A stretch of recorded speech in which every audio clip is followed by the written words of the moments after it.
Chaque fois qu'un Starship habité se pose sur la Lune, la NASA pourrait finir par dépenser plus de 4 milliards de dollars. À première vue, cela semble sans lien direct, et pourtant c'est bien réel, car pour ramener ces astronautes sur Terre, il faut toujours s'appuyer sur le SLS et sur Orion, deux systèmes devenus célèbres pour leurs coûts astronomiques et leurs problèmes techniques répétés. Et c'est là que se situe le goulot d'étranglement. Mais SpaceX ne compte pas s'en contenter. L'entreprise a un plan pour retirer complètement le matériel de la NASA de l'équation en utilisant uniquement Starship, pas seulement pour économiser des milliards, mais pour rendre l'ensemble de la mission bien plus simple qu'on pourrait l'imaginer. Alors comment compte-t-il s'y prendre exactement ? On décrypte tout ça dans l'épisode d'aujourd'hui du quotidien de l'espace. Aujourd'hui, il n'y a pas qu'Elon Musk qui pense sur le long terme. La NASA regarde exactement dans la même direction. Les deux camps visent une base lunaire durable, souvent appelée Moonbase Alpha, et il ne s'agit plus de planter un drapeau, il s'agit de construire une véritable infrastructure. On parle d'un système d'énergie à fission en surface, un réacteur nucléaire compact capable de fournir une puissance stable pendant la nuit lunaire de 2 semaines, quand le solaire ne suffit plus. On parle aussi de lanceurs électromagnétiques, des mass drivers capables de propulser des satellites autonomes ou des matériaux lunaires raffinés en orbite à très faible coût en exploitant la faible gravité et le vide naturel de la Lune. C'est ainsi qu'on bâtit une véritable économie spatiale. ISRU, utilisation des ressources in situ. Production à la surface, présence permanente et à terme un point de départ vers Mars. Mais tout cela ne compte que si un Starship HLS prouve qu'il peut se poser en toute sécurité sur la Lune et ramener les astronautes en orbite lunaire. C'est l'étape clé. Sans elle, pas de système lunaire réutilisable, pas de cadence élevée. Depuis le début, Starship est présenté comme un véhicule haute performance à faible coût centré sur la réutilisation. Elon Musk a évoqué la possibilité qu'un vol standard tombe un jour sous les 10 millions de dollars. Une mission HLS pourrait plutôt se situer autour de 100 millions, principalement parce que cette version ne revient pas sur Terre. Mais ce n'est pas bloquant, le HLS peut rester en orbite lunaire et à terme devenir un élément de la base. Le booster Super Heavy lui revient sur le site de lancement et revolera.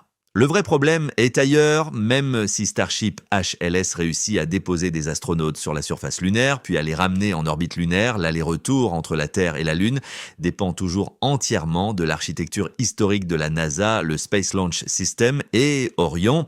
Et c'est là le goulot d'étranglement. Ces systèmes sont souvent critiqués comme dépassés car ils héritent en grande partie de la philosophie de conception et de la lignée matérielle des époques Apollo et Constellation.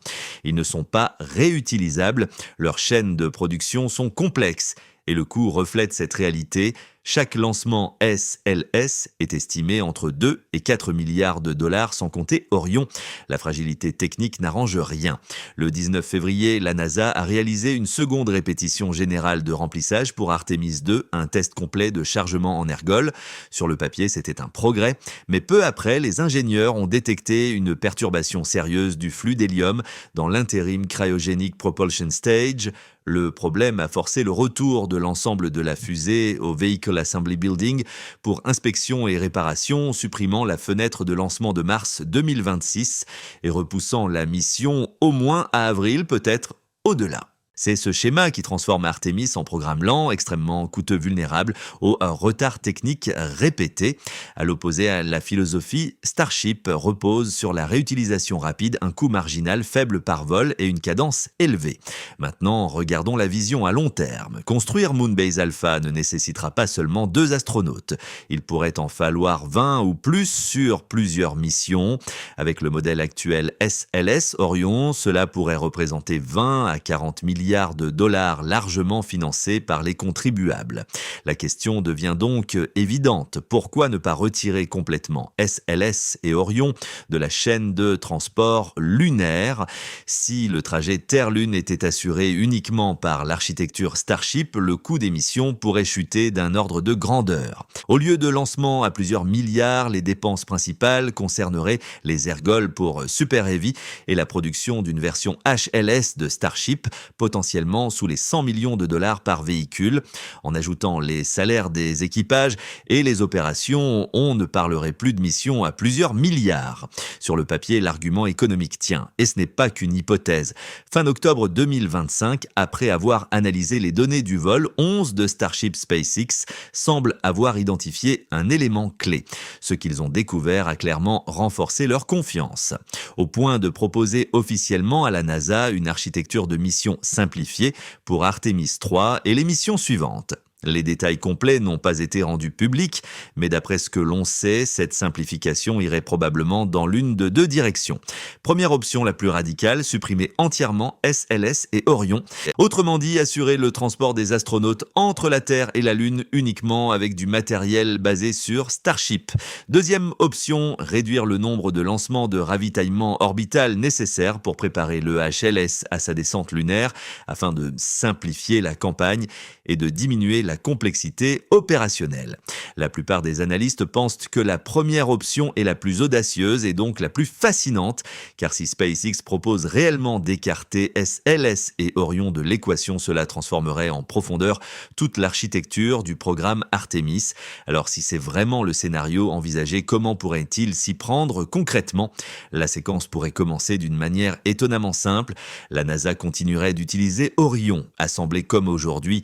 Cela signifie la capsule habitée, le module de service européen qui fournit l'énergie, la propulsion, l'oxygène et l'eau, ainsi que le système d'éjection d'urgence, cette couche de sécurité à laquelle la NASA tient absolument après les leçons douloureuses de Challenger et de Columbia.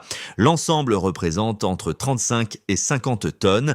Et voici le changement majeur. Au lieu d'être installé au sommet du SLS, Orion prendrait place à l'intérieur de la soute de Starship.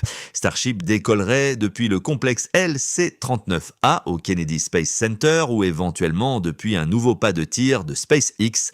Les moteurs Raptor propulseraient l'ensemble vers une orbite terrestre basse à environ 200 km d'altitude. Une fois l'orbite stabilisée, Starship déploierait doucement Orion. Comme cette version de Starship volerait en configuration consommable, elle pourrait brûler tout le propergol restant pour maximiser le delta V et pousser Orion aussi loin que possible vers la Lune avant la séparation. À partir de là, Orion prend le relais grâce au moteur principal du module de service européen et éventuellement à un étage d'injection supplémentaire si nécessaire. Orion effectuerait la manœuvre d'injection translunaire. 3 à 4 jours plus tard, le vaisseau atteindrait l'environnement lunaire. Pas d'assemblage complexe en orbite, pas de longue série de lancements de ravitailleurs pour permettre à l'équipage de quitter l'orbite terrestre. Près de la Lune, Starship HLS attendrait déjà ravitaillé et positionné en NRH ou en orbite lunaire basse.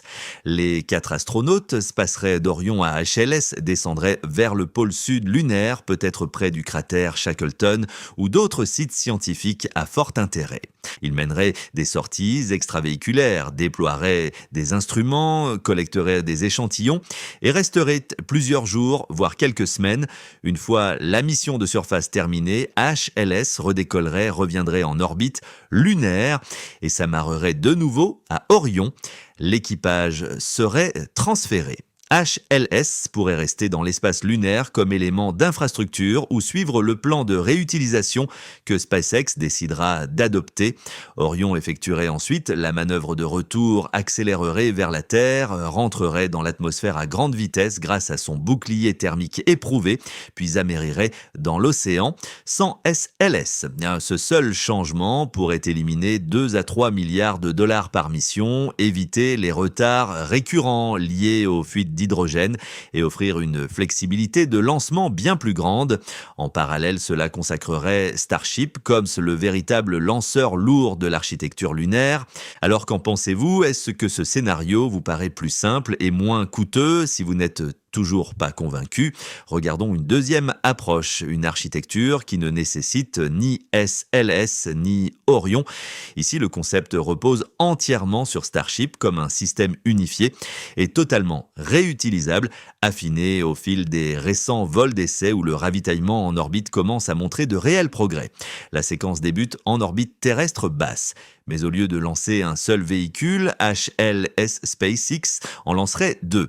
D'abord, Starship HLS, la version optimisée pour l'alunissage équipée de pieds d'atterrissage renforcés et d'un volume habitable capable de soutenir des astronautes à la surface pendant plusieurs jours, voire plusieurs semaines. Il décollerait depuis Starbase où le complexe LC-39A atteindrait l'orbite basse puis s'amarrerait à un dépôt d'ergol pour être ravitaillé. Une fois les réservoirs pleins, HLS effectuerait une poussée vers l'orbite lunaire, se positionnerait en orbite halo, quasi rectiligne, ou en orbite lunaire basse selon le profil de mission et les marges d'énergie, puis attendrait l'arrivée de l'équipage. Ensuite vient l'équipage. 4 astronautes, potentiellement davantage lors de futures missions, décolleraient à bord d'un second Starship, configuré pour le transport habité. Contrairement à la version purement HLS, ce véhicule serait doté d'un bouclier thermique pour la rentrée atmosphérique terrestre. Il atteindrait l'orbite terrestre basse, s'amarrerait au dépôt, serait ravitaillé en orbite, puis une fois entièrement chargé en ergol, effectuerait la manœuvre d'injection translunaire. 3 à 5 jours plus tard, il arriverait en orbite lunaire. Par rapport à Orion, l'équipage disposerait d'un volume intérieur nettement supérieur pendant le transit. Pas de vaisseau intermédiaire, pas de transfert vers une capsule séparée. Le Starship habité s'amarrerait directement au HLS en attente.